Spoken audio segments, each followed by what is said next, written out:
और देखिए बड़ी खबर यह कि पश्चिम एशिया में तनाव के बीच ईरान ने बड़ा दावा कर दिया है, अमेरिका के साथ हमारी कोई बातचीत नहीं है।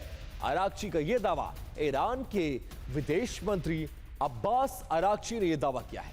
बातचीत नहीं, संदेश का आदान प्रदान हुआ है, साफ कहते नजर आए।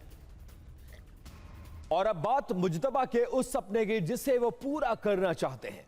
मुज्तबा को यह मौका ईरान युद्ध की वजह से मिला है। अब मुज्तबा घर के अंदर या बाहर जितने भी दुश्मन, जितने भी उनके विरोधी हैं, उनके खतरे को खत्म कर ईरान को अरब की महाशक्ति बनाना चाहते हैं। इसके लिए वो ईरान का विस्तार करना चाहते हैं। कई रक्षा विशेषज्ञों को लगता है कि मुज्तबा ईरान को एक साम्राज्य बनाना चाहते हैं। अगर ऐसा है तो सवाल यह कि आखिरकार मुज्तबा के टारगेट पर कौन कौन से देश हैं? रिपोर्ट दिखाते हैं आपको। सवाल यही है कि आखिर ईरान किस तरह का फारसी साम्राज्य स्थापित करना चाहता है।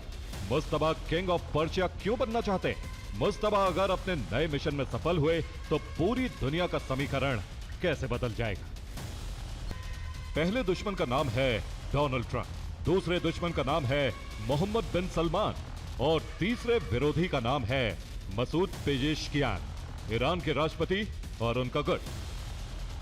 5 महीनों तक चली जंग की वजह से अमेरिका के पास न तो हमला करने के लिए हथियार है और न ही सुरक्षा करने के लिए। इसी कमजोरी की वजह से ट्रंप को ईरान पर हमले रोकने पड़े हैं। अब अमेरिका और ईरान फिर से बातचीत की टेबल पर हैं। हॉर्मुज को लेकर 2 चरणों में बातचीत प्रस्तावित है। एक हो रही है जबकि दूसरी भविष्य में होगी। अभी जो पहले चरण की वार्ता हो रही है वो सिर्फ स्ट्रेट ऑफ हॉर्मुज को जल्द से जल्द खोलने के लिए हो रही है। दूसरे चरण में स्ट्रेट ऑफ हॉर्मुज का भविष्य क्या होगा, इसका फैसला होगा। ईरान के इशारे पर यमन के हूती और इराक के प्रॉक्सी एक साथ आ गए हैं। IRGC सऊदी अरब में हमले की प्लानिंग और टारगेट लॉक कर रही है।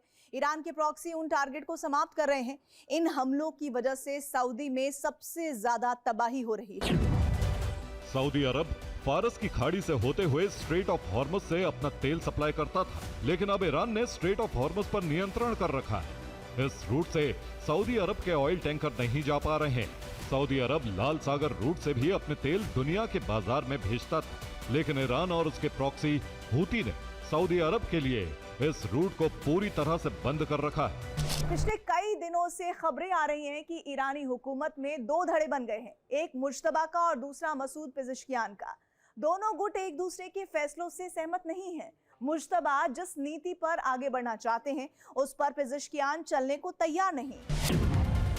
मोहम्मद बाकिर कराजी ईरान में हिजबुल्लाह के चीफ हैं। वो मसूद पेजेश्कियान के करीबी रिश्तेदार हैं। इतना ही नहीं, कराजी मुज्तबा खामनेई के टीचर भी रहे हैं।